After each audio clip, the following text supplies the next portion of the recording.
Kak Elia, ini saya 2 minggu yang lalu menangkan jiwa. Nah, Puji Tuhan. sementara yang saya menangkan ini dari seberang. Nah, terus pada saat setelah beberapa temannya tahu bahwa dia sudah mengikuti Yesus, dari pribadinya sendiri sih saya udah tanya, kamu bagaimana? Sudah siap untuk mengikuti Yesus? Ya, saya siap. Tapi setelah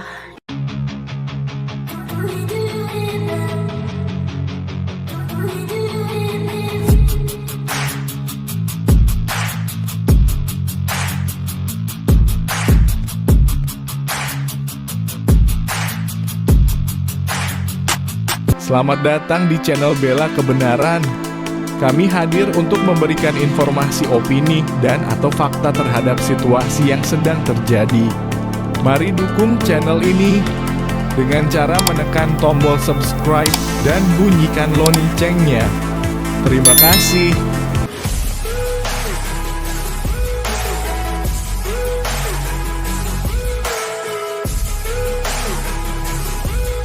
Shalom Kak Elia. Ya, shalom. Kak Elia, ini saya 2 minggu yang lalu menangkan jiwa. Nah, Puji Tuhan.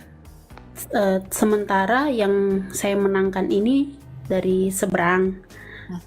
Nah, terus pada saat setelah beberapa temannya tahu bahwa dia sudah mengikuti Yesus, dari pribadinya sendiri sih saya udah tanya, kamu bagaimana? Sudah siap untuk mengikuti Yesus? Ya, saya siap. Tapi setelah ada kehidupan yang nyata, teman-temannya pada mengolok-olok gitu ya. Banyak yang bertanya, ngapain kamu pindah agama gitu. Terus dia nggak siap akan hal itu gitu. Akhirnya dia down sampai dia sakit.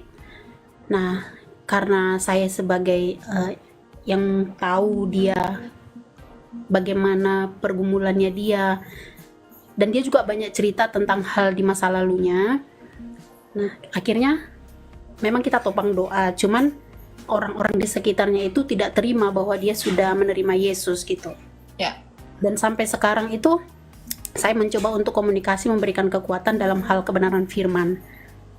Tapi dengan berjalannya waktu, mungkin karena dia tidak kesiapan tadi, akhirnya menutup diri gitu. Bagaimana cara saya untuk memberikan dia support gitu? Mungkin Kak Elia bisa kasih masukan supaya aku bisa berbicara kepada dia nantinya, karena saya juga terbatas gitu. Ya. Kamu bilang saja bahwa memang mengikut Tuhan ya ditolak dunia. Kalau belum ditolak dunia itu tidak mengikut Tuhan. Karena kalau kita pada saat yang bersamaan mengaku mengikut Tuhan, tapi kita masih sama seperti dunia, itu nggak mungkin. Itulah yang membuat para rasul itu ditolak dunia. Mereka mati mengenaskan semua. Demi apa? Demi hidup. Ya. Jadi mengikut Yesus itu memang yang memikul salib. Makanya Tuhan Yesus bilang, barang siapa yang tidak memikul salibnya, dia tidak layak bagiku. Ya. Jadi kamu sampaikan kepada dia bahwa kamu masuk Kristen itu percaya Yesus apakah dengan kesungguhan hati atau tidak? Dia sungguh-sungguh atau tidak itu terlihat dari responnya dia. Dia mau nggak berjuang di dalam penderitaan itu atau enggak? Ya kalau enggak ya berarti main-main. Atau mungkin dia yakin tapi lengah, ya perlu dikuatkan. Ya dengan cara apa? Ya berikan dia firman yang benar, tabur agar benih, agar firman itu menjadi benih di dalam hatinya dan itu menguatkan dia. Ya, jadi mengikuti Yesus memang begitu. Nggak ada Yesus itu mengikuti Yesus, nggak ada tuh nabi-nabi bilang ikutlah kepada Tuhan agar kamu jadi kaya. Nabi mana yang ngomong begitu? Nggak ada tuh rasul yang bilang ikutlah sama Tuhan agar kamu makmur. Nggak ada. Nggak ada tuh nabi-nabi ikutlah sama Tuhan biar kamu glowing, biar kamu sejahtera, apa enggak? Tapi mengikut Yesus adalah panggilan untuk menderita. 2 Korintus 4 ayat 11. Kita dianiaya dan lain juga demikian. Kalau para rasul aja dianiaya, Kristus saja dianiaya oleh kebenaran, siapa kita? Kalau Kristus yang tidak berdosa saja itu mengalami aniaya, siapa kita yang tidak berdosa ini? Siapa kita orang berdosa ini berharap tidak dianiaya? Gitu loh. Jadi sampaikan, ini kamu harus sampaikan sama dia. Kenapa? Agar dia mengerti esensi mengikut Kristus itu adalah tidak menjadi sama dengan dunia. Agar dia paham, agar dia bangga di dalam penderitaannya. Makanya kan Rasul Paulus di dalam 1 Korintus atau 2 Korintus saya lupa. Dia berkata begini, aku suka dan rela di dalam penderitaan dan bangga di dalamnya oleh karena Kristus, sebab jika aku lemah, aku kuat. Justru penderitaannya dia itu oleh karena Yesus itu yang menjadi kebanggaan. Saya begitu. Penderitaan saya, kesakitan saya, susahnya hidup saya sekarang ini dan lain-lain, itu menjadi kebanggaan saya. Penderitaan itu menjadi kebanggaan saya bahwa oleh karena namamu saya menderita. Itu kebanggaan saya. Ada yang saya nantikan nanti setelah kematian saya. Apa yang mau kau cari di dunia ini? Kekayaan, kemakmuran, apa segala macam. Berapa lama kamu menikmati itu? Tapi upahmu yang kamu tabung di surga, itu kamu nikmati di dalam kekekalan. Jadi coba berpikirnya ke sana, gitu loh. Lebih jauhnya itu ke sana. Apa yang kamu cari dengan beriman? Apa yang kamu cari dengan bertuhan? Dan siapa kamu dan siapa Tuhan? Kalau Tuhan Yesus adalah teladan, mungkinkah teladanmu yang menderita lalu kamu tidak menderita? Padahal status kita beda loh. Yesus tak berdosa loh. Seharusnya kita yang harus paling menderita. Karena Yesus yang tidak berdosa saja menderita, apalagi kita orang berdosa. Orang jago. Tapi janji Tuhan berkata, aku menyertai engkau senantiasa sampai kepada akhir zaman. Tapi di dalam penderitaan itulah kita diuji, dimurnikan. Di dalam itu dia harus bangga. Kenapa? Ayub berkata, semakin aku diuji, aku timbul seperti emas. Jangan percaya saja, oke lah, begitu saja. Tapi dikasih ujian, merepet, marah-marah sama Tuhan. Berarti imanmu seperti kertas, bukan seperti emas. Nah, kamu sampaikan sama dia biar dia merenung. Apa sebenarnya yang ku cari mengikut Kristus? Angkat salibmu. Itu yang kamu dapatkan ke Kristus. Gak ada nabi dan rasul yang ngomong, ikutlah Tuhan, ikutlah Yesus, biar kamu kaya, biar kamu sejahtera, diberkati dengan rumah mewah, mobil mewah, pasangan begini. Gak ada yang begitu. Kamu dipanggil untuk menderita. Kita baca 2 Korintus 4 ayat 11.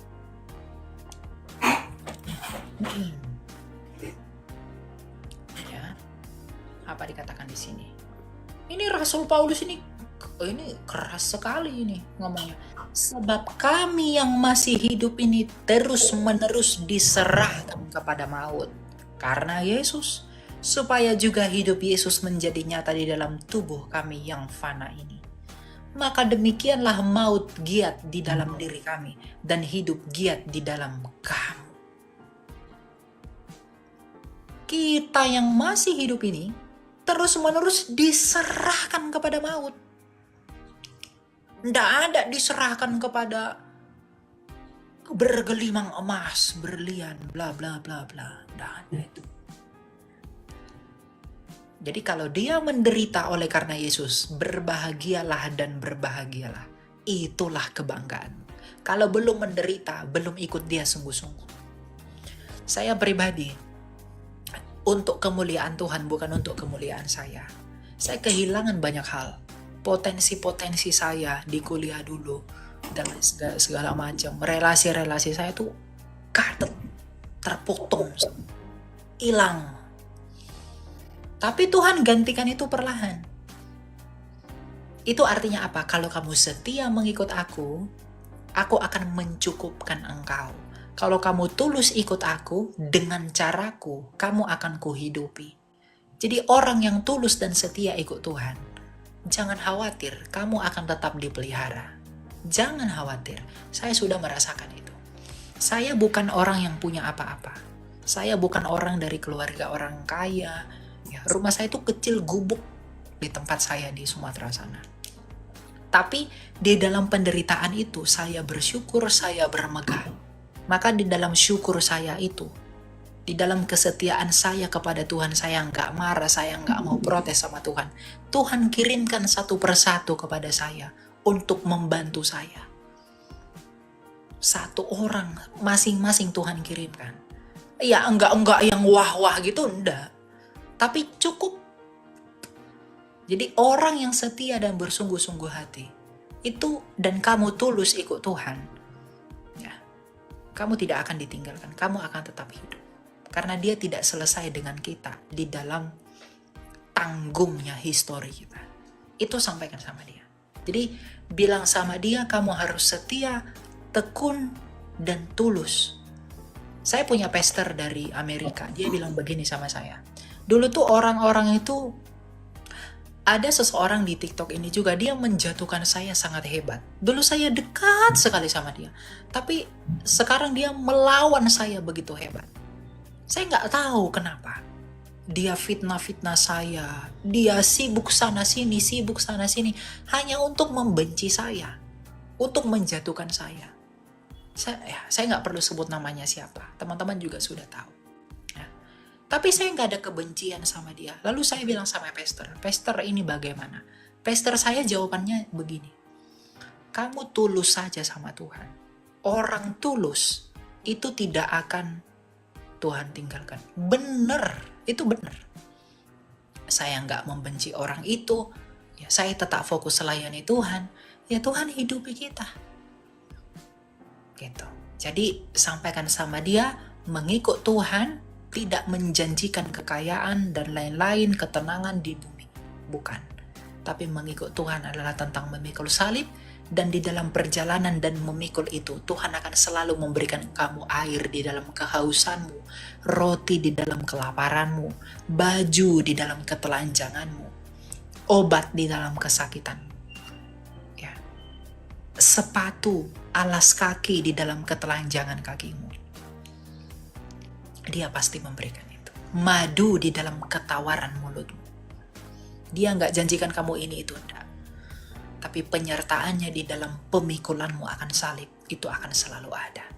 Jadi di dalam penderitaan itu dan dia menyertai itu, disitulah kamu timbul menjadi emas. Tuhan dipermuliakan di situ. Itu menjadi kesaksian yang memberkati banyak orang. Baik Kak, terima kasih banyak. Mungkin nanti saya akan coba untuk ngomong sama dia supaya dia juga semakin bertumbuh dalam Tuhan. Ya. Terima kasih. Ya. Shalom. Ya, shalom.